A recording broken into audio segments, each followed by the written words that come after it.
Vamos a dar un salto no espacio no tempo. Vamos retroceder da volta de 17 a 18.000 anos, ou 15.000, ou 14.000, según os casos. Depende se é calibrado ou sin calibrar. Exactamente. Nos vamos mover tamén no espazo dende as soleadas beiras do Índico Occidental ás costas bastante máis frías e xélidas, especialmente nesta época que se vai tratar do Paleolítico Superior final do norte da Península Ibérica. Un tende a pensar que logo de tantos anos de investigación e de descubertas de arte paleolítica na franxa cantábrica, pois pouco menos que xa non iba a haber grandes achados. Sin embargo, nos últimos anos, unha serie de descubertas veñen a dar un toque de atención respecto de que estamos diante dun corpus artístico que aínda ten posibilidades certas de crecemento. E que, ademais, nestes tempos nos que se producen estas novas descubertas, coa posibilidade de aplicar tecnoloxías e reflexións que hai 100 anos non eran simplemente posibles por non dispoñer, entre outras cousas, dos medios técnicos. E, en concreto, vamos ter, falando dunha destas grandes descubertas, o conxunto parietal de Arminche, na poboación de Lequeitio, na provincia de Vizcaya, ao profesor González Sainz. Xa temos unha sólida tradición de traer colegas da Universidade de Cántabra. Creo que fai o número 4. Xa estuveron aquí outros colegas, o profesor González Morales, o profesor Arias, estuvo tamén o profesor Armendáriz, creo recordar, e agora temos a un gran especialista no estudo da arte rupestre paleolítica no conxunto do Cantábrico. Además, ten tomado parte ao marxe, digamos, dos aspectos puramente de descuberta, de estudo, de catalogación. Creo recordar, hoxe en día xa parece como moi corrente, pero hai uns anos me quedara absolutamente impresionado cun proxecto no que participaban ele e outros colegas da Universidade de Santander, con colegas xaponeses, creo recordar, para digitalización e modelización en 3D, estou falando de 15 anos, quizáis. Sí, 15 años. 97. Sí. O sea, que fue una cosa absolutamente espectacular. Bueno, pois creo que mellor que fale el que cale eu, simplemente pois dalle a palabra e as grazas por estar aquí connosco. Bueno, muchas gracias. Bien, yo también quiero agradecer la invitación a participar en este encuentro por la oportunidad que supone de presentar el trabajo en el que estamos implicados estos últimos tiempos. En el caso de la cueva de Arminche, es una cueva que se localiza, los grabados y el contexto paleolítico en el año a mediados de 2016 y llevamos 2 años trabajando en ella. El proyecto que estamos desarrollando se compone de una parte de excavación arqueológica en la entrada antigua y también al pie de los paneles parietales. Un desastre porque no hay nada, prácticamente nada. Es una cueva en la que han entrado los paleolíticos, han estado muy poco tiempo, tiene un índice de visitación, de tránsito ínfimo, como veremos. No hay ni marcas de animales prácticamente, son escasísimas. Es una cueva muy particular en muchos aspectos, en la que los paleolíticos se encontraron con un tipo de paneles y un tipo de roca soporte un poco particular, un poco diferente de lo habitual, y adaptaron un poco los procedimientos técnicos a esas especificidades. En último término, es una cueva que es muy rara y con muchas novedades en muchos aspectos técnicos, compositivos, estilísticos, es un estilo muy simplificado, pero en último término es también absolutamente convencional y a lo mejor empiezo un poco por la conclusión o por una de las conclusiones, pero viene a ser un poco una versión nueva de algo que de una de las características esenciales del arte paleolítico, que es la capacidad. Esta gente no trabaja en condiciones normales de presión y temperatura, ni en paneles normalizados, trabaja sobre los soportes naturales y tienen una capacidad impresionante de ajustar procedimientos técnicos, compositivos, etcétera, a esos soportes naturales, a los cambios de color, a las grietas, a los volúmenes, etc. Es un poco, en ese sentido, más de lo mismo, pero como digo, con muchas novedades iconográficas, técnicas, etcétera, que trataré de ir comentando un poco. Y lo que querría es, en la segunda, al final de la charla, es salir un poco ya del contexto de esta cueva particular y ver un poco el contexto general cultural de ese final del Paleolítico Superior, que es la época en la que se hicieron estos grabados, y sobre todo algo que me preocupa hace años, un poco, el grado de interacción de interacción con otras poblaciones, de interacción gráfica, en las convenciones gráficas con otras poblaciones cercanas, también densamente pobladas, como son las francesas del sudoeste o del Pirineo. Estos últimos años vamos viendo que esa interacción, siempre hemos pensado que la interacción era importante. Desde los inicios de la investigación del Paleolítico Cantábrico se vio que estaba muy en relación al francés, eran unas industrias muy parecidas, el arte tenía una serie de cuestiones, cantidad de aspectos muy similares. Lo que estamos viendo en los últimos tiempos es que esa interacción es variable, la intensidad varía a lo largo del Paleolítico Superior. Hay épocas en que el arte cantábrico es muy particular, tiene una serie de procedimientos técnicos bastante específicos, y otras épocas a las que corresponde la cueva que les voy a presentar, en que es un arte mucho más integrado con todo el sudoeste, con el arte francés y con el arte pirenaico. O sea, lo que vamos a ver es una versión cantábrica de ese arte del magdaleniense medio, de ese arte pirenaico, en una época de muy fuerte interacción cultural. Y lo que me gustaría en esa última parte de la conferencia comentar es un poco a qué se deben estos cambios, cuál es y qué tiene, digamos, qué relación tiene pues, con las modificaciones en materia de organización social, económica, etcétera, de ese final del Paleolítico Superior. Bien, en esta primera imagen ya ven un poco, ven toda una serie de grabados, hay también una serie casi mejor en esta, ven toda una serie de líneas grabados y seguramente verán ya, identificarán una serie de figuras animales y también otras cosas un poco raras, que son, por ejemplo, toda una serie de lo que yo llamo bandas de trazos paralelos, que son una serie de, yo voy a empezar, de líneas paralelas hechas de una sola vez, arrastrando una suerte de peine o de rastrillo, y que se ven,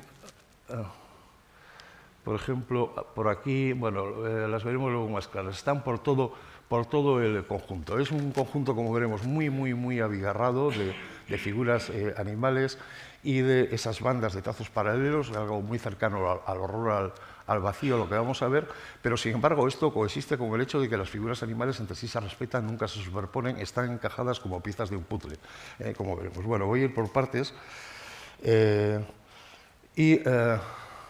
y un poco el contexto general al que Ramón Fábregas ha hecho referencia de la distribución del arte cantábrico. Como saben, es una región intensamente karstificada, con unas condiciones para la conservación de restos del Pleistoceno superior estupendas. Aparte, era una región densamente poblada en esa época por la abundancia de recursos disponibles para cazadores-recolectores. El caso es que en la actualidad disponemos de una red de unos 140, 145 conjuntos rupestres del Paleolítico Superior.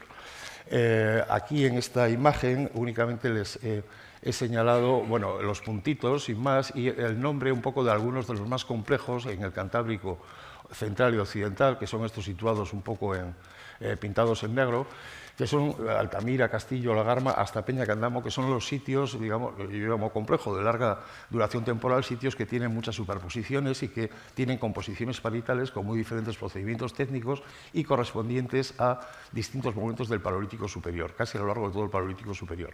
Curiosamente, esta es una cuestión muy cantábrica, que apenas existe en las regiones francesas o en las regiones del Mediterráneo. Son siempre sitios mucho más sincrónicos.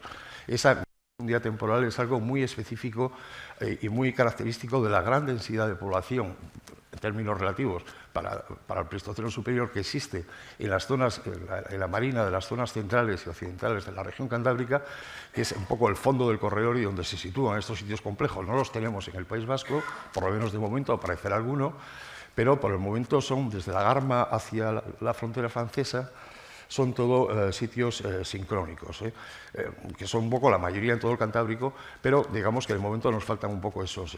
Bien, en cuanto a la dinámica, esto parece sí que estaba ya todo descubierto, etcétera, pero esto está cambiando y está cambiando muy rápidamente, pero viene cambiando desde los años 75-78 con una rapidez. Por ejemplo, en el año 78, Joaquín González Echegaray publicó un catálogo con un pequeño resumen de cada una de las cuevas decoradas del Cantábrico, y en ese momento eran, si no recuerdo mal, 54 cuevas. Ahora mismo estamos en 145. Y, hombre, según regiones, o sea, que cada año están apareciendo 2 o 3 cuevas nuevas.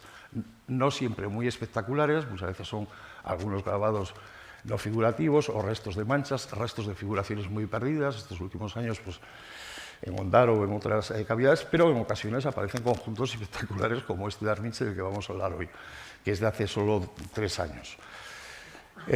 Bueno, aquí en esta diapositiva les he colocado el nombre. Digamos que las localizaciones están siendo estos últimos años, estos últimos 15, 20 años, mucho más frecuentes en la zona oriental, en la zona del País Vasco, en la medida en que han cambiado también las condiciones de prospección y de trabajo. Se ha conseguido además un nivel de integración con el trabajo de los espeleólogos que antes no teníamos, y están saliendo cuevas pues con una cierta frecuencia. ¿Cuál es el problema? Bueno, esto es como un plato de percebes. El problema es que las cuevas fáciles de acceso, etcétera, y donde las figuras se ven estupendamente, están vistas desde hace mucho tiempo, y lo que va quedando son cuevas de acceso normalmente muy complicado, en las que hay jarsimas, etcétera, o con las figuras muy perdidas, muy esporádicas, con lo cual la cuestión es...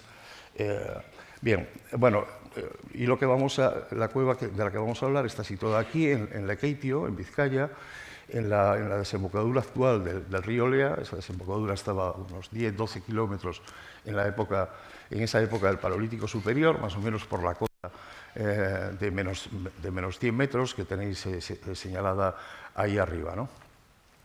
Bien, es una cueva, como digo, con muchas particularidades. La primera de ellas es que, bueno, es una cueva que está debajo de las casas de los barrios nuevos, edificados en los años 70-80 en Lekeitio, y por tanto con toda una serie de filtraciones y una serie de problemas. Era una cueva conocida de toda la vida, pero precisamente durante esas obras en los años 70-80, se empujaron materiales y se cegó completamente la boca, quedó taponada.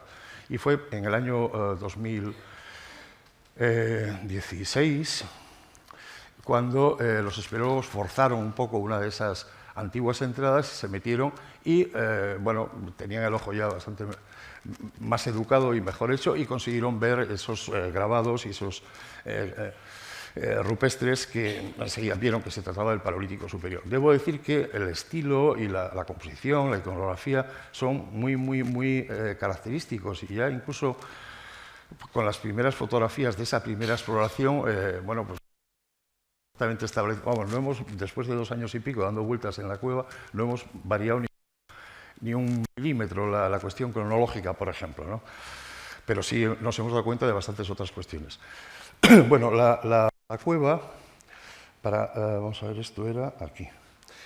La entrada antigua bueno, es una cueva de unos 400 metros de recorrido, pero aquí se representa únicamente la parte anterior, que es o la parte anterior y media, que es donde se concentran todos los restos de la actividad humana. La boca antigua estaba aquí, nosotros entramos actualmente por aquí, y luego casi inmediatamente hay ahí una sima que hay que descender, y ya a través de lo que llamamos un nivel intermedio se puede acceder hasta el fondo de la cueva. Casi todo los restos trópicos están situados en las partes más altas de la cueva. Los sectores decorados son exactamente estos que están indicados aquí, el sector 1 en esta galería, el 2 aquí, o el 3 en esta otra zona. Bueno, la cueva, como digo, es bastante complejilla. Esta es la topografía con la que trabajamos ahora, que se refiere solo a la parte anterior y con los sectores que les comentaba, el sector 1, el sector 2 en esta zona y el sector 3, la boca antigua, etc. En realidad es como un tajo dispuesto en oblicuo en la roca, en una roca bastante particular, de tal forma que el tránsito por el interior es muy complicado. Siempre todos los suelos son muy pendientes, es muy fácil rodar hasta el río de base, que circula por aquí abajo, por aquí, por esta zona, aquí a unos 7 metros sobre el nivel del mar, está muy cerca de la desembocadura del río. Y el gran problema que tiene la cueva esta no es solo el tránsito, que es peligroso y muy engorroso, sino que precisamente con las obras estas de los barrios nuevos y de urbanización de la periferia de Lekeitio se ha modificado la red de desagües y de canalizaciones de agua, etcétera, de tal manera que el problema es que en los momentos de fuerte pluviosidad, en algunas gotas frías, etcétera, entra una cantidad ingente de agua en el sistema y no puede evacuarlo con rapidez. De tal forma que el nivel en ese profundo tajo sube enormemente, sube hasta 10 metros el nivel del agua desde la posición del río actual. El río discurre, como les decía, por aquí abajo, en sección, es en este punto de aquí, base, llega hasta unos 10,5 metros, precisamente en uno de los sectores, en el sector 3, es el que está más bajo, llega a cubrir parte de los grabados, en su totalidad o parte únicamente de los grabados del Paleolítico Superior. Afortunadamente, los otros dos sectores decorados, que son el 1 y el 2, en este corredor elevado, están algo más altos y no han sido afectados por esas crecidas. Bueno, estas crecidas se han producido puntualmente desde los años 70 hasta la actualidad. Desde el 16 a hoy no ha vuelto a subir el agua de ninguna manera todos esos metros. Esto está bastante controlado en la actualidad y se está buscando un poco la fórmula un poco, pues, de desaguar esto de una forma más natural. En principio, al localizarse los grabados, la Diputación Foral, el Servicio de Patrimonio, organizó un proyecto, pues, geológico, hidrológico, precisamente para afrontar este tipo de problemas, y luego otro arqueológico. El arqueológico, digamos, tiene dos partes. Una es la excavación arqueológica, como les decía, se ha excavado aquí, en la zona del vestíbulo, y luego al pie de los paneles grabados, en toda esta zona, en el sector 1 sobre todo, pues se han estado hasta 9 pequeñas excavaciones, pequeños sondeos de un sector de 33 por 33, debajo de los suelos rupestres. No hay restos de ocupación, ha debido haber algo, pero está completamente lavado. En todo caso, el suelo actual son los suelos del Paleolítico Superior, sobre todo viendo un poco la distribución y el acceso a los paneles grabados, los techos, etc. Pero es una cueva de ocupación, como digo, muy puntual. Y aparte del análisis arqueológico, de diferentes, está un poco el análisis de los paneles, que es el que hago yo y de lo que voy a hablar un poco aquí. El análisis arqueológico lo lleva Juan Carlos López Quintana, del grupo Agiri, o de la empresa Agiri, de Guernica, y bueno, han encontrado cosas interesantes. Por ejemplo, una cosa que está apareciendo frecuentemente en cantidad de cuevas en la zona, en el Cantábrico, son niveles de llenas, por ejemplo, pero con sus coprolitos y toda la parafernalia de los cubines.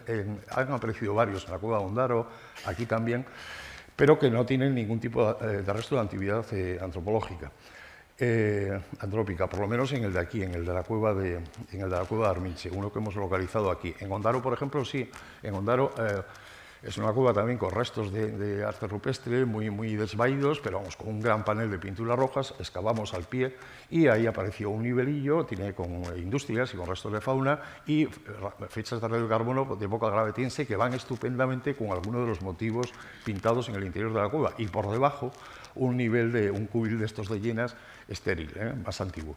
Pero aquí no nos ha aparecido esto. Bien, entonces lo que voy a hacer es ir siguiendo un orden topográfico y describirles un poco los grabados que tenemos en las zonas decoradas, que son la 1, la 2 y la 3. Tan solo hay un pequeño grabado suelto aquí a nivel del río, en la parte baja, y conforme vayamos viendo en esos paneles de las distintas zonas, iré haciendo hincapié o entrando en algunos de los problemas o en algunas de las peculiaridades de la cueva de este conjunto parietal. Bien, bueno, este es el plano de la zona de los sectores 1 y 2, de la zona decorada. Es la parte más alta de la cueva. El acceso es a través de la galería intermedia, que se está por aquí abajo, subiendo. Bien, aquí lo que sucedió es que, bueno, todo esto es digamos, el suelo antiguo se desfondó mucho antes del Paleolítico Superior y ya se han liberado unos grandes bloques que dificultan el paso a través de la galería intermedia, y es a través de esos grandes bloques por donde se puede ascender a través de unas rampas hacia el único espacio llano y mínimamente acogedor que hay en toda la cueva, que es precisamente todo este suelo de aquí, estos suelos del sector 1, que son, como digo, llanos. Lo del sector 2 ya es bastante más complicado, pero bien, y en estos sectores es donde se ha hecho la mayor parte de la decoración grabada. Sobre todo destaca una composición impresionante aquí en el sector 1 que ocupa toda esta pared, la pared norte y la pared sur, y el techo inmediato. Son figuras, como veremos, bastante más grandes que la media del usual, y están con un procedimiento un poco absolutamente excepcional en otros sitios, aunque conocido. Son trazos no incisos, son grabados en trazos no incisos, sino raspado. Son trazos bastante anchos, lo cual a su vez se relaciona con el tamaño grande de las representaciones. Bien, aquí en este plano lo que he hecho ha sido colocar la proyección vertical de todas las representaciones, sean figuras animales en rojo, sean también algunas líneas no figurativas o signos concentrados en esta zona del sector 1. Prácticamente todos los signos abstractos están en esta zona y además son muy particulares desde un punto de vista cronológico. O otra cosa que es una de las novedades de la cueva son estas bandas de trazos pareados que en ocasiones han sido convertidas en signos también. Son también una variante de claviformes, como veremos. Bueno, ahí tenemos esta gran composición de la zona 1, como digo, y también otra más limitada y de temática mucho más restringida al tema principal de la cueva, que es el caballo, aquí a lo largo de esta pared del sector 2 y en el techo inmediato. Bien, bueno, para que se hagan una idea un poco del espacio y también del tipo de roca, esta es una imagen tomada desde este punto y con este campo, más o menos. El punto rojo es la posición que tiene, bueno, en este caso Gochón Aranzábal, que es uno de los espeleólogos que colaboran con nosotros. Y lo que vemos son toda una serie de grabados y de líneas de toda esta zona del techo y del lateral. Bueno, entrando un poco en detalle, yo no sé si llegan a ver aquí una figura de caballo, es la gran figura mayor, que es una figura de casi 2 metros. También se ven alguna otra, por ejemplo, aquí, esta es de un león, una de las últimas representaciones de leones en el Cantábrico, que tiene la cola levantada. Y luego, sobre todo, yo tenía unas gafas también, pero sobre todo se ven muchas líneas por ahí en paralelo. Por ejemplo, bueno, se ven claramente en la diapositiva aquí, ¿no ven una serie de bandas de líneas paralelas un poco más flojas que los grabados de los animales? Se ven por aquí, pero están un poco por todas partes. Como digo, son series hechas con un rastrillo, con un peine de 4 o 5 dientes. Claro, lógicamente, al distribuir la presión sobre 4 o 5 puntos, el grado de incidencia es menor que en los raspados. En los raspados con un solo trazo son mucho más marginales, etc. Bien, bueno, hoy vamos a ir pasando. Bien, y esta es otra imagen también general, tomada desde la entrada al sector 1 y cogiendo todo el lateral norte. Ven aquí la cabeza de un gran caballo. Aquí es un caballo que acaba aquí, es ese caballo que tiene 2 metros, es la figura más grande. Pero por encima se ven bien otros 2 caballos orientados a la izquierda, aquí una gran figura de cabra. Y bueno, por aquí se ven líneas, pero se ve poco más. Pero son, digamos, parte de las representaciones que están en esta zona, que se ven mejor. Y luego está todo el techo que corresponde a esta zona, que está completamente grabado también. Bien, el tipo de roca, bueno, yo llevo unos cuantos años en esto y en estudiar cuevas concretas. Yo nunca había visto una roca como esta, no lo conocía. Entonces, no es una caliza homogénea. Vamos a ver, geológicamente son bandas del secundario en las que alternan calizas absolutamente convencionales, uronianas, como siempre, muy homogéneas, pero alternan con otras bandas con estratos de unas calizas que bueno, los estudios geológicos, los colegas que nos han hecho las minas delgadas, han estudiado las rocas y tal, le llaman calizas bioclásticas y granudas, que no son homogéneas, sino que tienen unos componentes bastante más granudos. Bien, este tipo de caliza, yo creo que la foto es bastante expresiva, luego veremos más de cerca otras figuras, tiene una serie de implicaciones respecto de la decoración muy importantes. ¿Por qué? Bueno, es un tipo de roca que hemos visto que se altera en la cueva, en las condiciones de humedad constantes que hay en la cueva, se altera y forma una película, tiene una película de unos 2-3 milímetros nada más, semiblanda, prácticamente semiblanda y muy fácil de retirar. Entonces, sobre ese tipo de superficie, si la pintura es impensable, el color es rojizo y bastante oscuro. Pintar en rojo pues prácticamente no se vería. Pintar en negro lo que haría sería arrastrar la capa superficial. Se puede grabar, pero el problema es que si grabamos de manera convencional, con un buril, por ejemplo, de sílex, al arrastrarlo y levantar la capa superficial no generaríamos una línea homogénea de bordes paralelos, que es lo normal en un grabado, sino una línea que se iría abriendo lateralmente. Los bordes no serían paralelos, sino muy dentados, es decir, una chapuza gráfica. Lo mejor es coger un punzón de hueso o de madera dura relativamente ancho y arrastrarlo, con lo cual conseguimos una línea mucho más nítida. Pero es una línea ancha, es una línea, sistemáticamente de unos 12 milímetros de anchura, 12-13 milímetros de anchura en todas las figuras. Y esto hay una correlación entre la anchura del trazo y el tamaño de las figuras. ¿Me explico? Y esto en el arte paleolítico está clarísimo. Tú no puedes hacer con gran anchura una figura pequeña porque te queda un punto negro. Y al contrario, si haces un bisonte de 5 metros con un grabado fino, a buril no lo ves. ¿Me explico? Siempre hay una correlación entre la anchura de los perfiles, y sea pintado o grabado, y el tamaño de las representaciones. En este caso lleva a representaciones, como digo, bastante grandes, siempre agotando y un poco más los campos manuales, de entre 80 1 metro. Yo lo he comparado luego veremos alguna gráfica, con otras cuevas de la misma época y relativamente próximas, Antiguamiña, El Cherry, etcétera, y claro, se van, o sea, es completamente distinto la distribución de tamaños, etcétera. Bien, estas son figuras de la zona 1, y vamos a ver alguna figura particular. Bueno, aquí ven el tipo de roca bastante bien, y yo creo que la figura, aunque no soy un gran fotógrafo, pero creo que se ve bastante bien. Es una figura, por ejemplo, de un cuadrúpedo. Es un león que tiene aquí la cabeza, aunque no está acabada en el morro, con 2 orejas redondeadas, cortitas. La línea del dorso viene por aquí. Como ven, tiene una cola levantada, acabada en una borla. Esa borla es lo que permite hablar del género Pantera, de un león, y no de un gato montés, porque no tienen esa borla de pelo. Lo demás es bastante parecido. Luego, como tiene las 4 extremidades, un poco en paralelo a las 2 posteriores, pero fíjense, en las de delante son un prodigio de expresividad. Bueno, tiene, digamos, una en primer término que está adelantada y acabada en garras, y una en segundo término que está un poco más retrasada y además con la mano vuelta para atrás. Es decir, es el andar de los gatos o de los felinos, que vuelven la mano para atrás y las tienen hacia adelante en cada paso que dan, ¿no? Es como han representado este caballo, por lo demás, a este león. Por lo demás tiene... se ve como la zona ventral ha sido raspada, etcétera, ¿no? Bueno, ahí creo que tengo... Sí, es un poco el calco con el que trabajamos ahora mismo, es este.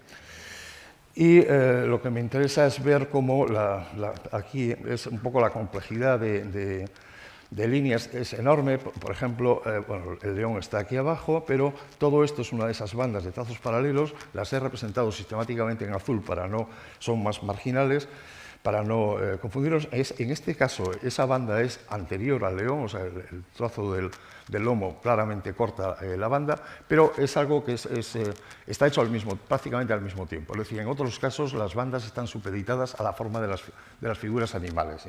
No es de una época una cosa y las figuras de otra. Está todo ello enhebrado, entremezclado en un mismo horizonte que probablemente fue muy corto, un horizonte temporal muy corto. Hay otras figuras cercanas como este otro, que creo que es otro león, aunque no estoy totalmente seguro, porque en realidad aprovecha esta línea, que es una línea de un bisonte que está en la parte de arriba, pero le han añadido un ojo y toda la parte de la cara y la parte del pecho. Está en paralelo con la figura clara de león de abajo y creo que se puede interpretar como un segundo león en paralelo. Luego veremos más calcos. Esta es la otra figura, la tercera figura de león. Que tenemos, ven aquí, por ejemplo, la línea cervicodorsal, las orejas redondeadas, la cara viene por aquí el pecho, la pata anterior, por aquí está muy escasamente representada, muy parcialmente representada la pata posterior, y ven un poco todas estas bandas de trazos paralelos, ¿no? Se ven bastante bien. No son un relleno, adaptado a la morfología, es algo que da cuerpo, que rellena un poco los espacios, pero no es algo, digamos, vinculado a la morfología animal normalmente. Y, como digo, son sincrónicas a esto, es decir, en ocasiones las bandas, bueno, por ejemplo, las que hay aquí alrededor de estas patas que corresponden a un caballo, hay bandas rodeando las patas ya estaban hechas. En otros casos las bandas están infrapuestas al trazo, por ejemplo, del león, del dorso del león. Y en el caso de este otro león, de esta otra representación de león, es bastante curioso. Por ejemplo, se ve cómo estas bandas, todas estas bandas de aquí, parten de aquí hacia abajo. Esto es un lienzo vertical en este caso. Es decir, que estaba ya hecho el lomo. Parten del límite del león hacia abajo. Y lo mismo sucede con estas otras bandas que parten de la línea del vientre hacia abajo. Sin embargo, por ejemplo, esta misma línea del vientre se superpone aquí, en esta zona, a las bandas de arriba. Es decir, que no está hecho primero los grabados animales y luego las bandas, ni al revés, sino que están hechas todo ello un poco entremezclado y, como digo, muy probablemente en muy poco tiempo.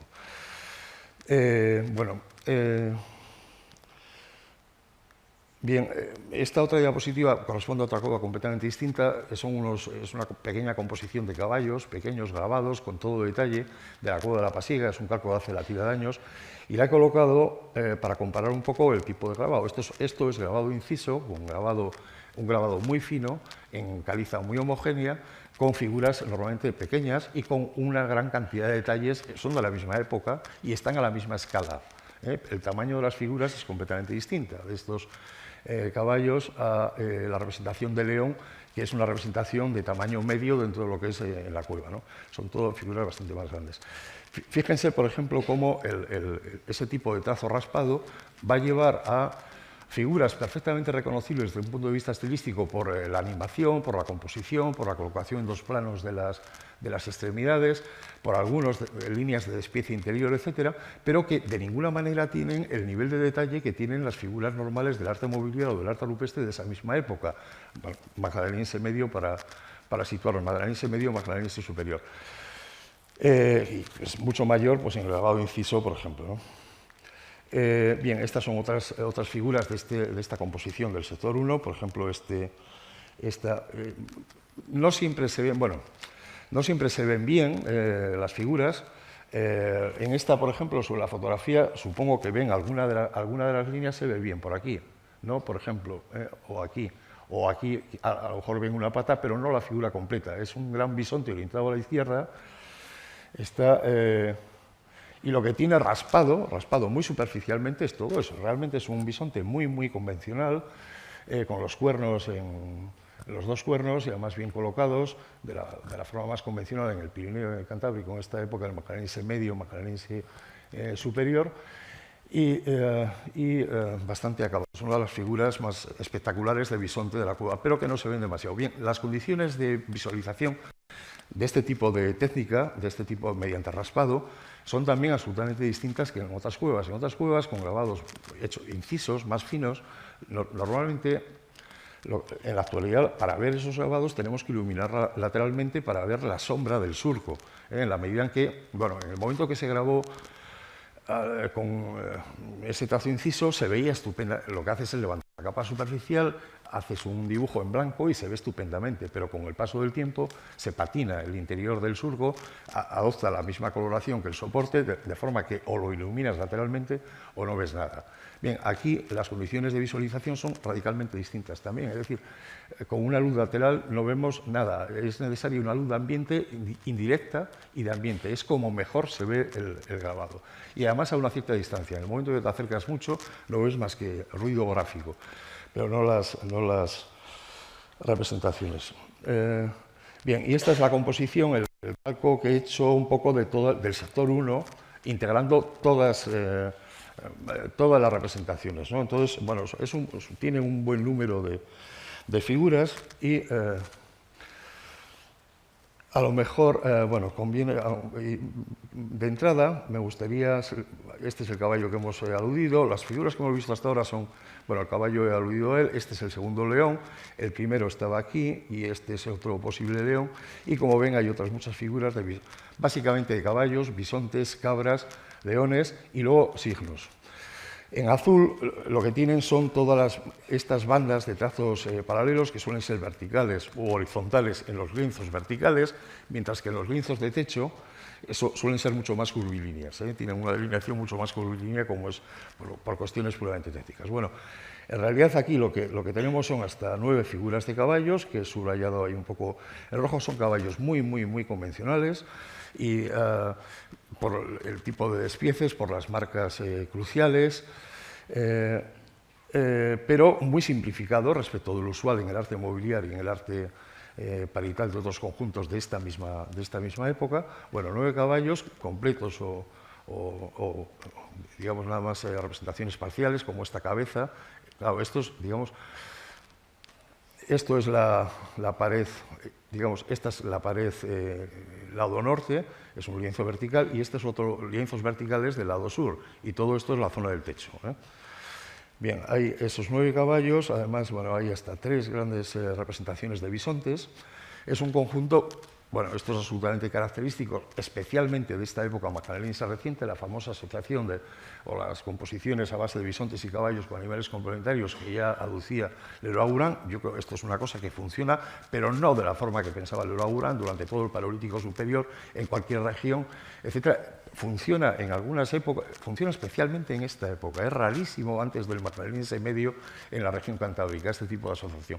Pero todos los conjuntos que están apareciendo además ajustan esto, incluso en Asturias también, Covacilla, por ejemplo, o en la Garma.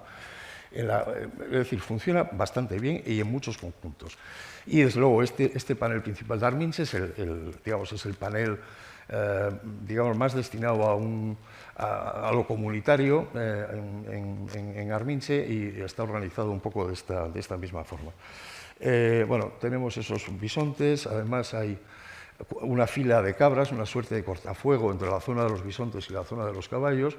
Hay un par de, bueno, los 3 leones, y un par de animales que son cuadrúpedos indeterminados, no sé muy bien qué hacer con ellos. Bueno, la verdad es que nada, porque a veces se pueden definir y a veces no, y en este caso pues no, es un cérvido ese, pero no me atrevo a hablar de reno. Es posible que estuvieran pensando en un reno, pero no es demasiado seguro.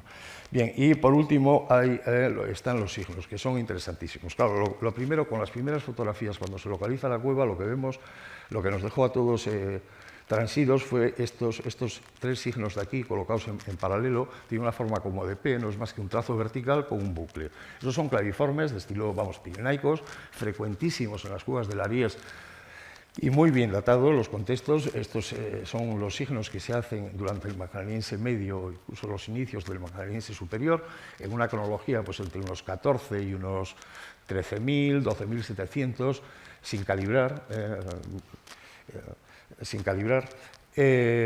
Y que ya conocíamos estas series de signos en paralelos en la región cantábrica, pero pintados solo, pintados en la cueva del Pindal y en la cueva de la Cuyalbera, en Santander. Incluso hay otro suelto que también pintado en la cueva de la Hoz.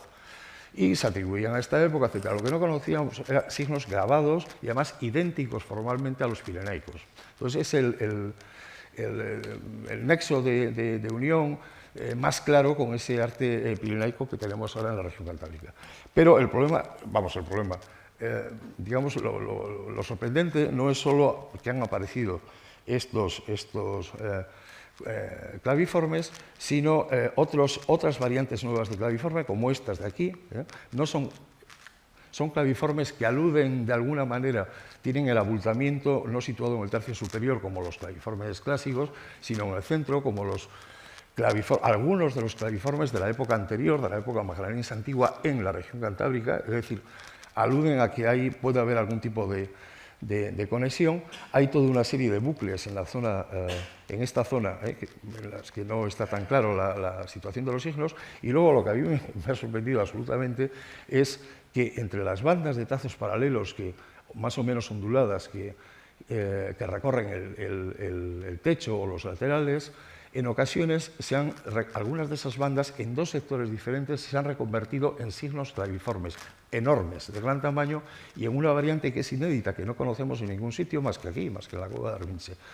En concreto es lo que sucede aquí. Esta es una banda ondulante que recorre de lado a lado todo el techo, un techo prácticamente plano, situado unos 2 metros, 2,10, lo recorre de un lado a otro, y aquí intentaron hacer un bucle, un gran bucle, que es este, aunque no lo han podido acabar, entre otras cosas porque se acaba el suelo y no se puede acabar. Pero la misma forma de las bandas de trazos paralelos aluden un poco a esa forma de claviforme. Y a su vez hay otra banda, en este caso no de trazos exactamente paralelos, porque son trazos hechos uno a uno, es el único caso de banda de trazos paralelos, pero hechos uno a uno, no con el útil dentado, que recorre el techo desde aquí, desde el bisonte, en este sentido rodea el caballo y acaba por aquí. Bueno, pues a estas líneas más o menos paralelas les han añadido 3 o 4 bucles también formando claviformes. Entonces, esto es una variante nueva de esos claviformes, como digo, específica en este momento de la cueva de Arminche. Bueno, de hecho, las mismas bandas de trazos paralelos es la primera vez que aparecen en la península ibérica, y en Francia las conocemos pues únicamente en sitios con muchísimos claviformes. Por ejemplo, en la cueva de Tuc-Dauber, que se acaba de publicar un reestudio por parte de Georges Bewen y Toselo, que son los que han trabajado ahí, y Carol Fritz. Y bueno, es la única que tiene este tipo de bandas hechas con un útil dentado. Allí les llamaron lacis. Y es una cueva que en otras áreas tiene también enormes figuras animales del mismo estilo y toda una serie de signos claviformes de tipo pirenaico de estos en P. Es el paralelo más directo. Y por cierto, 7 u 8 dataciones de carbones del suelo en diferentes sitios aislados de la cueva, todas ellas muy coherentes, y en torno a 13.700 sin calibrar. La cronología magellanín y medio, que es lo que nosotros no hemos podido hacer en Arminche porque no hemos encontrado nada para datar por el momento, y no lo hay, de hecho. Bien, bueno, quizá de estos claviformes, de esta variante nueva de los claviformes, el caso quizá más claro es, bueno, aquí vemos esta es una imagen del techo, ven el tipo de caliza y los signos son, este es uno de los ejes, este es el otro eje, el tercer eje, y ven aquí un poco los bucles, ¿no? Bueno, esto creo que he dibujado un croquis un poco por encima, pero luego hay el resto de un cuadrilátero, un signo cuadrilátero con alguna compartimentación interior. Debo decir que no es un cuadrilátero formalmente similar a los que tenemos en la región cantábrica en épocas muy anteriores, es decir, no es un signo cuadrilátero de tradición cantábrica, se integra dentro de las formas cuadriláteras de Laurent o de Josué, pero no es de tradición cantábrica, son un poco diferentes, con arcos acolados, con una compartimentación interior en 3 campos, etc. Es otra tradición. Y el caso más claro de la asociación de estas bandas de trazos paralelos con trazos simples hechos por raspado, pero definiendo un bucle y definiendo, por tanto, un signo claviforme, está en el sector de al lado, en el sector 2. Yo creo que aquí se ve, en la imagen, se ven bastante bien lo que son estas bandas de trazos paralelos. ¿No? Ven aquí toda una serie de líneas un poco en vertical, relativamente curvadas. Se ve aquí, ¿no?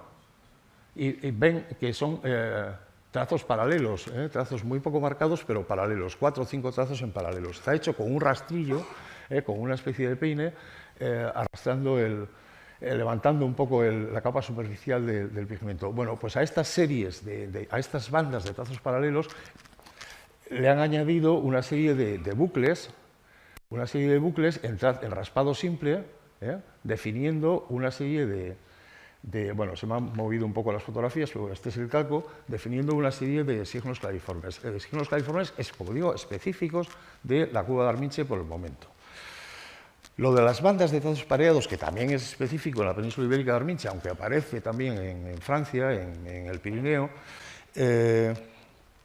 en realidad es muy parecido a algo que conocemos de toda la vida, que son los famosos macarroni que llamaba Braille, que son los dedos de la mano arrastrados sobre la arcilla blanda de la cueva. En esta misma época del magdaleniense reciente, magdaleniense medio, magdaleniense superior, conocemos macarronis, también a veces asociados con figuras animales, por ejemplo en Rufiñac, de la misma época, y en muchas cavidades, pero sin embargo con un utensilio, hacer esto con un utensilio lo conocemos en el Tuc d'Over y en Arminche. Y además asociado con signos de tipo claviforme, en Arminche. No, en Tuc d'Over hay signos simples de tipo claviforme, pero no bandas de trazos pareados con bucle de este tipo. Bien, bueno, esto corresponde a la zona ya, al sector 2, que está inmediato, muy cercano al 1, pero con unas condiciones de acceso y de estancia mucho más complicadas. Como veremos, hay una cierta correlación entre la complejidad de las composiciones y las condiciones de acceso, de estancia, de dificultad, etc. Bueno, esto, por ejemplo, corresponde a este lienzo de aquí, es una fotografía, un mosaico de estos estupendos, con toda una composición apabullante de caballos. Está situado aquí. Bueno, estas son figuras que la verdad es que hemos ido localizando una vez que nos hemos metido a trabajar en la cueva, porque están muy perdidas y no se ven apenas. Se veía que había algún grabado, pero no esa cantidad de caballos. Entonces, bueno, es, como ven, una composición bastante curiosa de caballos orientados en dos grupos afrontados, separados, hace una especie de bisagra, una grieta de la pared, una línea natural que hace grieta, y sobre la que apoyan sistemáticamente la cara. Se utiliza para apoyar la cara de dos de las representaciones de caballo, y los caballos, bueno, yo no sé si conocen la cueva de Caen, pero por ejemplo este podía estar perfectamente pintado en Caen, es igual que los caballos de Caen, son despiezas en M. En este caso, fíjense que las clineras de los caballos son clineras longitudinales. Hay muy pocos casos en que han hecho una clinera a base de trazos paralelos. ¿Por qué? Porque hacer trazos paralelos se te salta la pared, y únicamente han podido hacer eso en los caballos más grandes. En el caballo este de 2 metros, que tiene una cabeza enorme, ahí sí han podido trazar trazos paralelos para la clinera porque se ve. Pero un caballo un poco de 80 centímetros no pueden hacer ese tipo de clinera porque se salta completamente la pared. Entonces hacen clineras longitudinales. Y una de las cosas más características y curiosas de Arminche, por ejemplo, también es el hecho de que muchos de estos caballos tienen toda una serie de líneas más o menos paralelas desde la parte desde la base de la clinera o de la zona de la cerviz hacia el interior del cuello, ¿no? Esto es algo que se repite, como digo, en este caballo, en este de arriba, en este. Otras veces son simplemente una o dos líneas que son las manchas estas escapulares que presentan muchos caballos en esta época. Bueno, esas líneas en el cuello, sobre el cuello, no es la primera vez que aparece, se conocían ya precisamente en Ecain, se conocen en Le Portel y en otros conjuntos, caballos de algún otro conjunto rupestre de la zona pirenaica y cantábrica de esta época. Pero no sabíamos muy bien lo que era. Normalmente se habla de cebraduras cervicales y más. No son cebraduras. Son, si analizamos bueno, este es el caballo el más espectacular, es por meter alguno. Esto es como se ve, es la fotografía, bien iluminada, etcétera. Se ve mal, pero en fin, hay un caballo orientado a la izquierda, el calco permite ver un poco mejor cómo va el caballo, el calco es este. Como ven, con las 4 patas, los cascos acabados y encima bien dibujados, las patas bien jerarquizadas en 2 planos, un despiece típico en M, un despiece longitudinal de clinera, también los trazos un poco hacia el interior que les estoy comentando, la cola caída. La animación es siempre muy coordinada, es decir, son caballos casi siempre parados con la cola caída. Hay cierta expresión de movimiento en algunas figuras, pero no excesivamente. Es todo muy característico del estilo magdaleniense. Y una de las cosas distintas que tiene este caballo y de las excepciones es que es uno de los donde hemos encontrado algún trazo inciso. O sea, ese ojo está hecho con buril de Siles con trazo inciso. Esto se ha podido hacer en algunas zonas en que la roca soporte era un poco más estable y en todo caso marcando muy poco. Es un grabado muy poco visible y francamente difícil de ver ahora, pero está grabado el ojo. Bien, ¿a qué responden estas líneas? Un poco, bueno, pues no es aquí. Es, en concreto, bueno, luego volvemos a esto. No. Creí que tenía una diapositiva, pero bueno, creo que saldrá después. Son, como veremos, pliegues en la piel de los caballos, estos caballos antiguos, que se parecen muchísimo al Przewalski, y lo que tienen no son esas cerraduras. Las cerraduras aparecen en las patas, por ejemplo, en caballos de Caín o de Tito Bustillo, en las patas anteriores o posteriores, y a veces una o dos aquí en la cruz, pero todas estas del cuello no son tanto líneas de color diferentes, sino pliegues de una piel bastante fina que tienen en el cuello. Luego veremos algunas fotografías de Przewalskis actuales en que se ven bien esas líneas. El techo inmediato a esta gran composición de caballos tiene, bueno, es lo que se ve ahí, se ve en algún raspado, etcétera. Bueno, lo que tiene grabado es lo que sigue. Son figuras, hay un caballo con mediante raspado lineal muy bien definido, una línea cervicodorsal, pero el otro son simplemente tachones bastante anchos, raspados, dando una forma general de caballo. Y luego a la derecha tiene otra figura, que la verdad es que es cuadrúpedo difícil de definir, pero yo creo que por los rasgos a lo que más se parece, vamos, es a un reno, con librea pectoral, la cabeza cuadrada, muy diferente a la de los ciervos, que es mucho más aguzada, mucho más afilada, y algunas astas, el asta anterior de nieve o el inicio de las posteriores. Por ejemplo, la misma existencia de toda una serie de rayas en el interior se conoce, por ejemplo, en los renos de Tito Bustillo, que es de esta misma época, la composición principal de Tito Bustillo. Bien, en el sector 3, por último, que está en esta zona, al fondo, un poco más al fondo de la cueva, no hay grandes composiciones, hay una sucesión de 8 paneles muy pequeñitos, con una figura, 2 figuras de animales en cada uno de ellos, y en unas condiciones de trabajo dificilísimas. Es decir, hay que estar a media ladera intentando no escurrirte, porque son 10 metros hasta el río, y con una pendiente muy fuerte. O sea, toda la cueva es así, salvo la zona 1, que es donde puedes trabajar con una mínima tranquilidad. El resto de la cueva tienes que estar atado para trabajar. Entonces son figuras hechas, como digo, sobre un techo, sentado en una cascada estalagmítica, pero completamente arcillosa y además, bueno, es que medio soltando cosas, llena de limos. El problema es que las inundaciones recientes, bueno, han llegado a tapar, como digo, algunas de las figuras del sector 3, pero además han inundado la cueva pues, de limos y está todo húmedo, mojado y además resbaloso. O sea, es dificilísimo andar el tránsito, no solo porque haya que bajar alguna cima y tal, sino que luego tienes que estar atado permanentemente. No quiero cargar las tintas con este tipo de cosas, pero bueno, la cueva es francamente una venganza, entre comillas, porque es que además tiene unas condiciones, por ejemplo, de gas radón brutales. Es de las cuevas que más tienen toda la península ibérica. Esto se ha medido y tiene una concentración altísima. Consecuencia, pues que podemos trabajar, pero nos dejan trabajar 4 horas y media a la semana. Es decir, hemos trabajado estos 2 años y pico últimos, pero yendo, pues eso, desde Santander, pues eso, una vez a la semana, en esas condiciones. Bueno, pero el trabajo de campo está liquidado y queremos vamos, para el verano la monografía está presentada.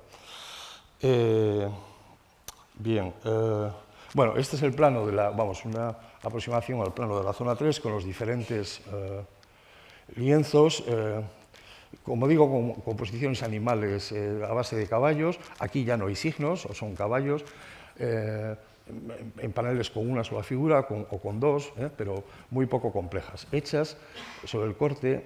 Vamos a ver, este es el nivel del río, el agua ha subido hasta aquí, y aquí está, bueno, si lo viéramos un poco en grande, está la posición de cada una de las figuras de esta zona 3.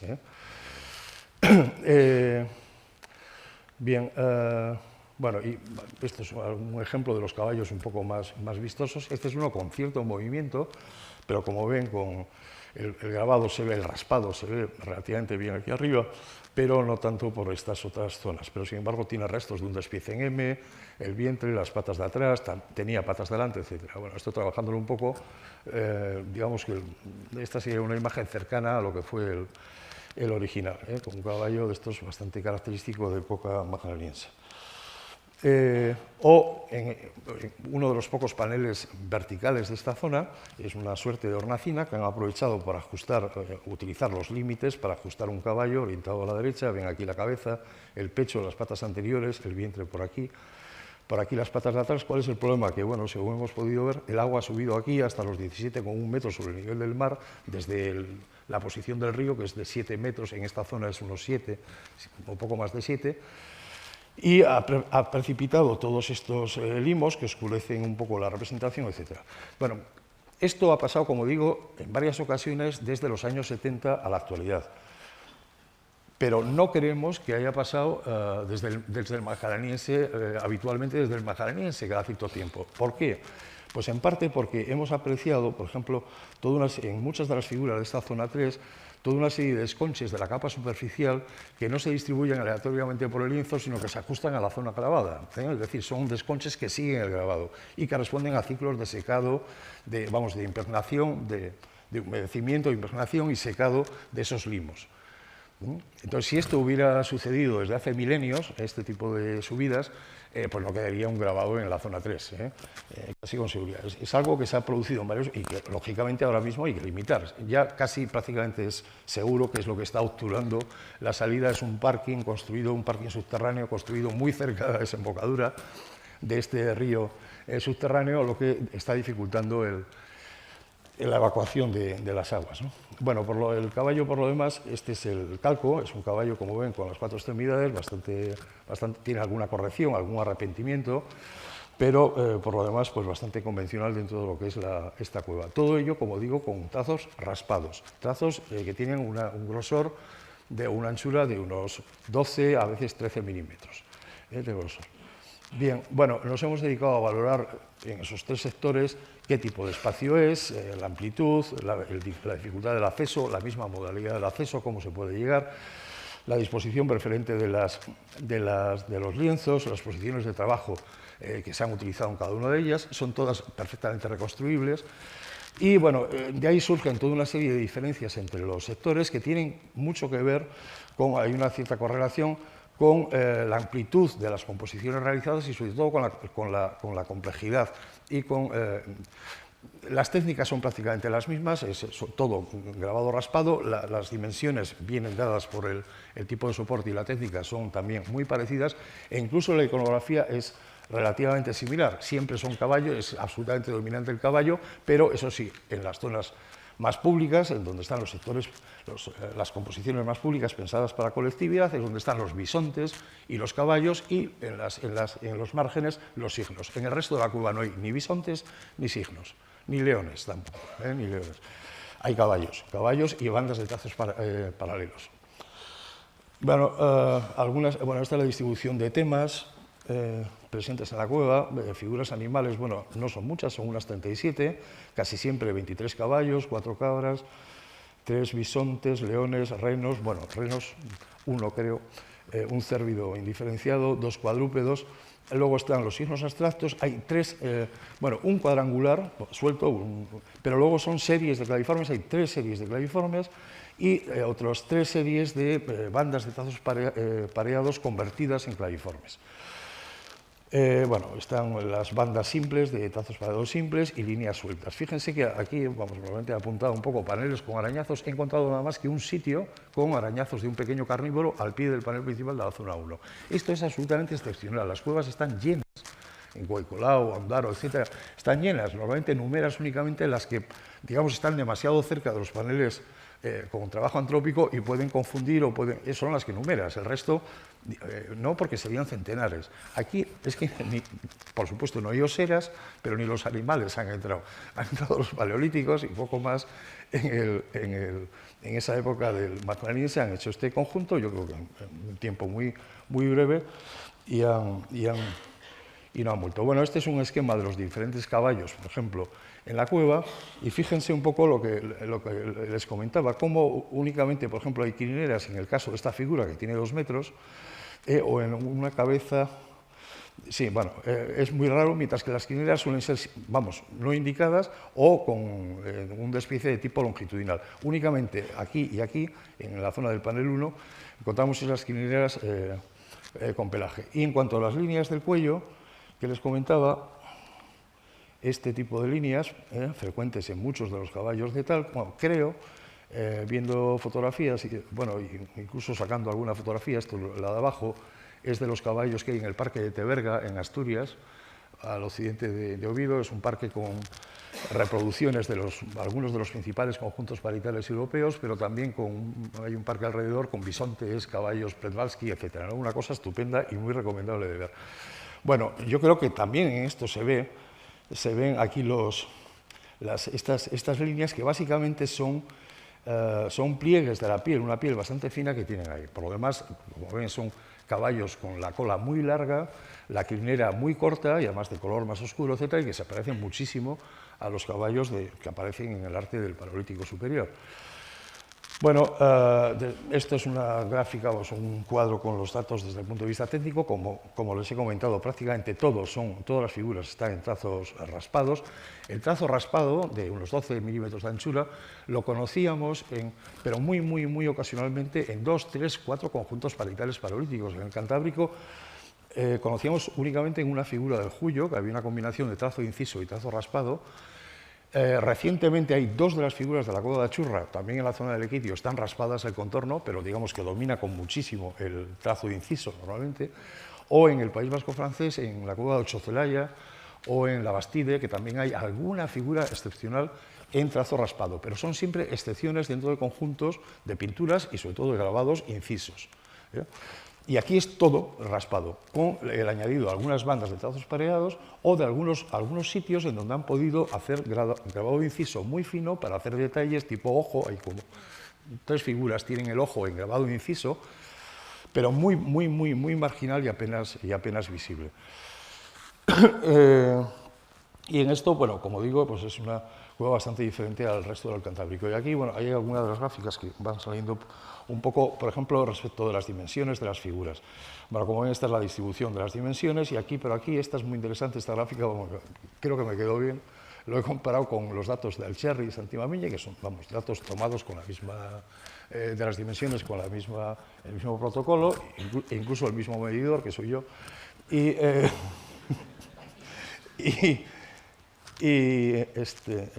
Y bueno, como ven, la distribución es completamente distinta. Fíjense, las figuras de Alcherri o de Santimamiñe, que son estas en color más claro, tienen una distribución aquí, fundamentalmente entre los 60 y los 20, 30 centímetros, digamos, la mayor parte de las representaciones, mientras que en Arminche son bastante más grandes. La curva se desplaza hacia la derecha y son, vamos, medidas notablemente diferentes.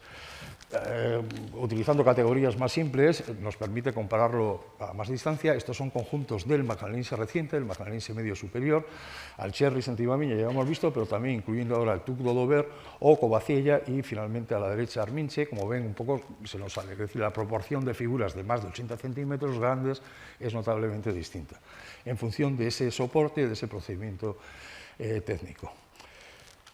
Bueno, las alturas sobre el suelo, las posiciones de trabajo y tal se pueden reconstruir. En el caso de las alturas sobre el suelo, aquí digamos que prima en Alcherri la visibilidad, es decir, no son figuras ocultas, están explícitas, pero además están a muy buena altura sobre el suelo, a las alturas más cómodas, para ser visibles con ese tipo de procedimiento técnico a una cierta distancia. A 5 o 6 metros perfectamente. O sea, son figuras pensadas para ser vistas desde esa zona central del corredor elevado. Incluso es posible pensar en algún tipo de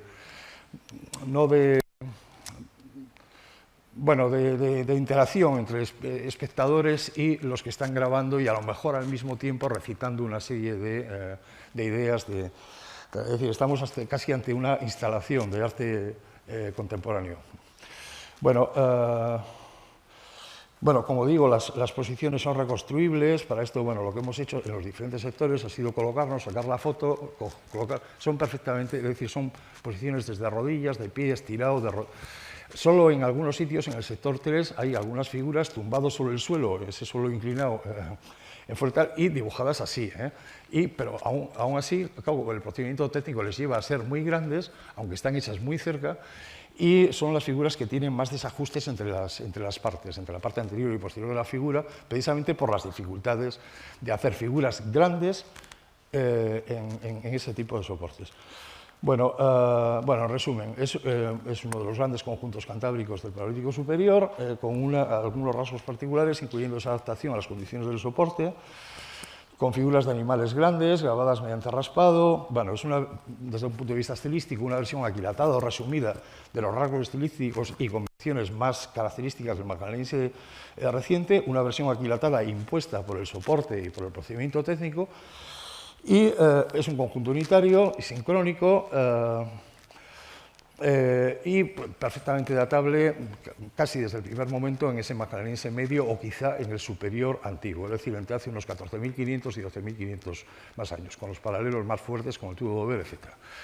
Y lo que me interesaba era un poco, aprovechando que me quedan 6 minutos, conectar esto un poco en una... 7. Bueno, en una visión un poco más amplia de qué es lo que está pasando en este arte de la región, con este arte de la región cantábrica en relación a otras cosas, ¿no? Bueno, estos son algunos de los esquemas que utilizas en clase y, digamos, donde vas incluyendo alguna serie de aspectos. Bueno, aquí, para situarse, son los estadios isotópicos, los diferentes periodos industriales diferenciados a lo largo del Paleolítico Superior, la cronología radiocarbónica que tienen. Aquí en esta columnita metí un poco lo de los estilos del la cronología estilística del Urauran, y aquí un poco la consideración actual un poco en cuanto a esos principales cambios estilísticos. Bueno, como saben, muchos de los aspectos, digamos, sobre los que había un cierto consenso en los años 80, en 1980, 82, 83, han entrado muy fuertemente en crisis. Esa crisis se disparó ya con el radiocarbono a partir de los años 90, etc. Bien, en la región cantábrica, en este tiempo, lo que diferentes autores pues, hemos estado intentando hacer son varias cosas. Por una parte, hacer frente a los nuevos conjuntos que se iban localizando y dar una mínima idea de cada uno de ellos, pero también obtener alguna idea de conjunto. Un poco de este tipo de conjuntos. Entonces se han hecho, digamos, de cara a esas ideas de conjunto, básicamente se ha trabajado en dos aspectos. Por una parte, en una serie de programas de datación absoluta de radiocarbono, desde la Universidad de Oviedo, desde la Universidad de Cantabria, con decenas de mediciones de radiocarbonos o en figuras en carbón vegetal del arte cantábrico, y más recientemente, pues también datación de costras superpuestas o infrapuestas a figuras en rojo, grabados, etcétera, en muy diferentes tipos de conjuntos. Primero empezamos trabajando esas costras mediante una variante de la termoluminiscencia y luego con series de uranio. Bueno, esto ha permitido tener una idea un poco más clara de la cronología, algo más clara, aunque sigue habiendo muchísimos problemas, y también ir resolviendo algún otro tipo de problemas, o por lo menos orientándolo un poco mejor.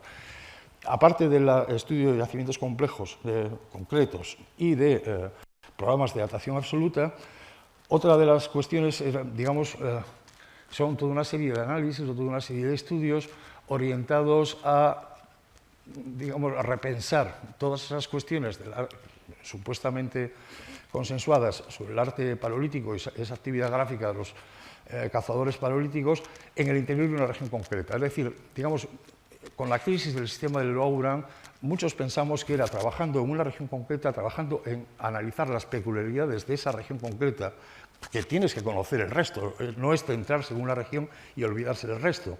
Tienes que conocer todo el arte del sudoeste, pero que el análisis de esas peculiaridades, de qué es lo diferente, cómo se distribuye temporalmente, etcétera, podría ser especialmente ilustrativo. Bueno, entonces, analizando un poco los hatos cantábricos, lo que muchos defendemos es que básicamente hay dos grandes épocas estilísticas que vienen a ser todo este arte pre-magdaleniense y el arte magdaleniense. Digamos, dicho de otra forma, hay una época de cambio estilístico un poco más fuerte, en torno al 20.000, 18.000, en el que se pasa de un estilo o de un arte muy naturalista, pero minimalista, sintético, con figuras reducidas al contorno, a una pata por par, a lo esencial. Es un arte, como digo, casi minimalista, a un arte mucho más atento a los detalles morfológicos, a la tercera dimensión, al volumen, a la representación de las cuatro patas y bien colocadas en dos planos, etc. Ese cambio no se produce paulatinamente durante todo el Paleolítico superior, como estaba implícito en los análisis de Laurent. De hecho, eso, el estilo 1, 2, 3 no existen como tales, se da todo al mismo tiempo y desde la aurignaciense, sino que hay una época un poco de cambio más acelerado, como digo, entre el 18 y el 20. Sin embargo, una de las cosas que también tenemos muy claras es que la iconografía no cambia también paulatinamente o especialmente en esa época 18-20, sino que cambia radicalmente o muy fuertemente en torno al 14.500. En la época un poco entre el magdaleniense antiguo y el magdaleniense reciente. Digamos que durante todo el Paleolítico superior hay una fuerte conexión con lo francés, pero también hay un arte muy cantábrico con una iconografía pues, con muy abundantes ciervas, uros, figuras de signos cuadriláteros de tradición cantábrica, etcétera, etcétera. Y todo eso desaparece en torno al 14.500, 14.300, que vemos otros signos propios de una región mucho más amplia, el fin de la tradición cantábrica, el fin de las ciervas, desaparecen las ciervas, no hemos visto ni una en Arminche, pero vayamos al Cherry, vayamos a Santimamiñe, vayamos a Churra, etcétera, no hay ya todas las ciervas que aparecían hasta hace 14.500, ni esos signos de tradición cantábrica, etcétera. Nos encontramos caballos, bisontes, renos, cabras, y algunas pocas cosas más. Bien, esto, un poco a qué se debe y por tanto tenemos, lo que yo llamo un arte más internacional o más integrado en esta época del magdaleniense reciente, que es en donde se sitúa la cueva que acabamos de ver, Arminche. Bueno, entonces esto son, en último término, lo que trato, yo lo que defiendo es que hay por lo menos encajan las cosas bastante bien, hay una cierta correlación con los cambios ambientales y con los cambios en la densidad de población albergada en la región, en estos cambios. Es decir, a lo largo del Paleolítico superior vamos a ver que la interacción entre las poblaciones cantábricas y las poblaciones francesas en materia gráfica no es estable, sino que oscila, varía. Y hay épocas en que esa interacción es muy escasa y épocas en que es muy fuerte. ¿En cuáles es muy fuerte? Pues en la que estamos, en el magdaleniense medio, magdaleniense superior, es un mismo arte. Mientras que con las dataciones que tenemos, con los programas de datación y la reorientación un poco de la cuestión cronológica de estos últimos 25 o 30 años, vemos que todo lo peculiar, lo especialmente peculiar de la región cantábrica, el trazo tamponado, las ciervas, etcétera, el momento en que más abunda, en que domina absolutamente, son precisamente las fases más frías del Pleistoceno superior. El Gravetiense avanzado, las épocas del Gravetiense avanzado, del Solutrense, e incluso esto se sigue prolongando todavía la iconografía tradicional durante el magdaleniense antiguo. Y yo creo que está muy vinculado con el cambio ambiental. O sea, como saben, a través de los análisis isotópicos sobre los hielos de Groenlandia o de los fondos marinos, etcétera. Estos han permitido no solo una curva muy bien datada, etcétera, sino jerarquizar las curvas preexistentes que eran muy monótonas, eran de curvas para arriba y para abajo, pero todas iguales. Esto está jerarquizado y ahora estamos viendo que en toda esta época antigua, bueno, aquí hay fases frías, fases templadas, etcétera, pero el frío de esta época auriñaciense, incluso del BIR 2-3, no tiene nada que ver con el último máximo glaciar, que es el momento en que el nivel del mar desciende 100-120 metros y es una fase más fría. Eso se prolonga, de hecho, hasta 14.000, 14.300, que es el momento en que la corriente del Golfo parece que vuelve, seguramente empieza también a azotar aquí, pero en la región cantábrica se empiezan a ver cosas distintas. Es un momento de inicio del atemperamiento un poco más antiguo que lo que sucede en Groenlandia, como es lógico, o sea, la corriente del Golfo empieza a dar aquí abajo un poco antes que allá arriba, y en todo caso tenemos un interestadio del tardoglacial a partir de ahí con mucho más variable que el Trias antiguo, que es esa prolongación atenuada del máximo frío y que es unas condiciones muy frías. Bueno, yo creo que estos grandes cambios tienen que ver con ese grado de interacción reflejado en el arte rupestre. Y que el factor clave es la población albergada regionalmente. Claro, el problema con la población, ¿cuál es? El problema es que lo tenemos focalizado, en mi opinión, mal. Es decir, se ha generalizado, se ha extendido la idea del reflujo, del máximo frío, abandono de las regiones del norte de Europa y refugio en la zona cantábrica donde se incrementa la población. Las tesis de procesualistas de Strauss, por ejemplo, etcétera, nos llegan a hablar de explosión demográfica durante el Solutrense, de reflujo, etcétera. Yo creo que está mal, es decir, vamos, y creo que ahora mismo ya me atrevo a hacerlo porque hay datos que permiten afirmar esto con una cierta soltura.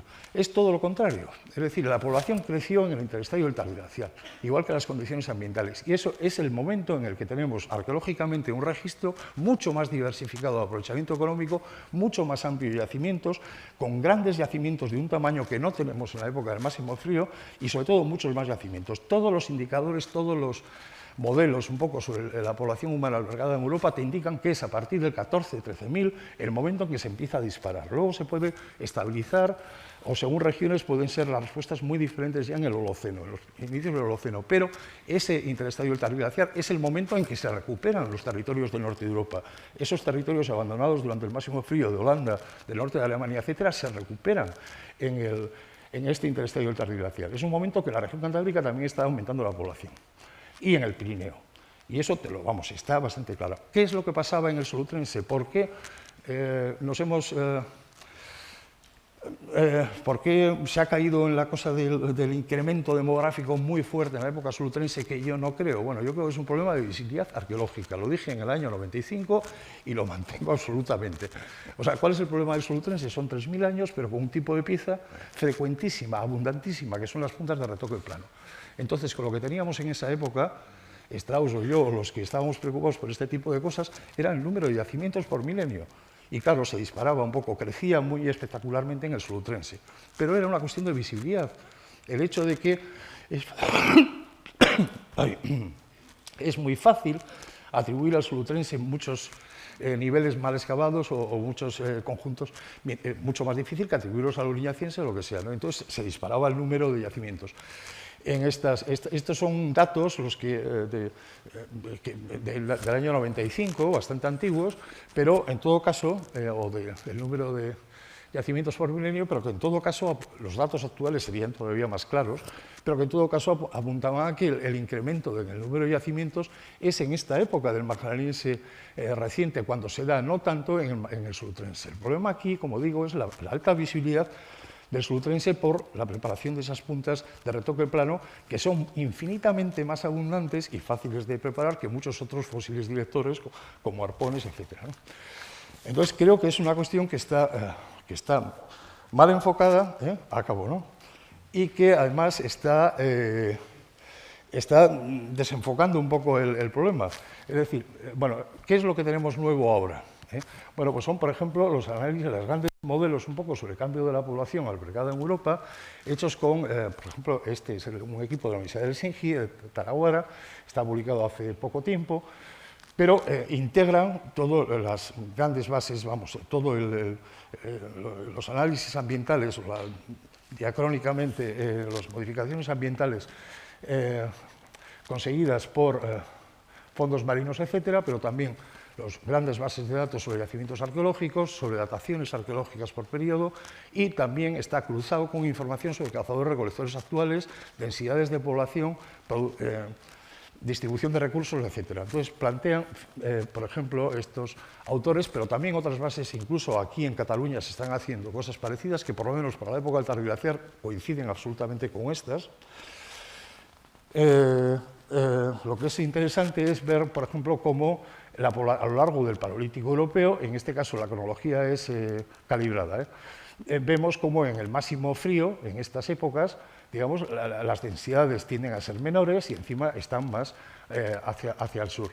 Es decir, que más concentradas, digamos, más la población únicamente en las zonas meridionales más atemperadas. Lo que quiero decir es que durante el máximo frío, que una cosa es que desaparezca la población en zonas del norte de Europa y otra cosa es que esa población linealmente incremente brutalmente la población tal. Esto, aquí hay un equilibrio entre población, recursos, etcétera, y entre cazadores y recolectores el crecimiento es lentísimo, es muy cercano al cero y especialmente en las épocas del máximo frío fue muy poco por encima del cero, caso de que no bajara, de que no se contrajera efectivamente la población, como estos autores plantean para la totalidad del continente europeo. Ellos plantean globalmente unas 330.000 personas en los inicios de en el Auroñaciense, 130.000 ya para las cifras. Bueno, no sé hasta qué punto son indicativas, pero en todo caso es la dinámica, el hecho de que la población baja, no es que no, o sea, está sucediendo lo contrario, no hay un crecimiento exponencial, pero ni siquiera en la región cantábrica tampoco, ¿no? Cuando lo hay, ¿cuándo es? Pues al final de ese Paleolítico superior, en el interestadio del Tardoglacial. Entonces, digamos que, y es un poco algo que comentábamos hace un momento y acabo ya, la interacción un poco entre las poblaciones cantábricas y pirenaicas es algo muy vinculado al tamaño de la población. Cuanta más población hay en esas regiones, más fácil es que encuentren fórmulas comunes, consensúen modelos gráficos comunes, y es lo que pasa en el arte del magdaleniense medio y del magdaleniense superior. Mientras que lo que ha sucedido con el arte de época garabetiense, de época solutrense, es un arte que es muy cantábrico, espléndido, con tazos tamponados, ciervas estriadas en el magdaleniense antiguo, muchísimas ciervas, signos cuadriláteros, etc. Pero con un nivel de integración en lo que es el sudeste europeo menor. Es decir, la idea un poco, el gráfico es, digamos, estas épocas, una época de integración muy fuerte en el magdaleniense reciente y otra algo más reducida, fundamentalmente coincidente con el gravetiense avanzado, solutrense e incluso prolongada durante el Drías antiguo, esa prolongación del máximo frío, el momento de las ciervas estriadas, etc. Ahí seguimos viendo toda esa tradición cantábrica que, digamos, acaba o tiende a romperse en esa época en que las condiciones ambientales del Bolin, el Áleroz, el interestadio del Tardoglacial mejoraron enormemente, y en épocas en las que vemos una economía ya bastante distinta, mucho más, con una diversificación mucho más fuerte, es el momento de los arpones, de la pesca, de la recolección litoral mucho más incrementada, etcétera, ¿no? Mientras, bueno, y luego está la época antigua, que la verdad es que es una época larguísima y en la que ha podido haber de todo. Por eso, vamos, yo, por evitar un poco el problema, hablo de una época de interacción variable, pero, digamos, lo que está bien contrastado son, creo, estas épocas de aquí. Al menos con esto lo que quiero, y finalizo ya, es llamar la atención sobre el hecho de que en la actualidad, asumiendo los resultados de datación, los resultados que tenemos sobre el cambio ambiental en Europa a largo plazo, asumiendo algunos de estos modelos sobre los cambios en la población y asumiendo lo que nosotros vemos en materia artística, creo que encajan razonablemente bien las cosas. Es algo que se puede coordinar y que tiene un cierto sentido, tiene una cierta lógica, y por tanto, pues eso, me dedico un poco a insistir en ello. Bueno, yo no me alargo más, creo que me he acelerado un poco ahora al final, pero en todo caso agradezco un poco la atención que me han prestado y bueno, yo diría que si hay alguna pregunta, pero creo que no, lo que hay son muchas ganas de comer. Entonces...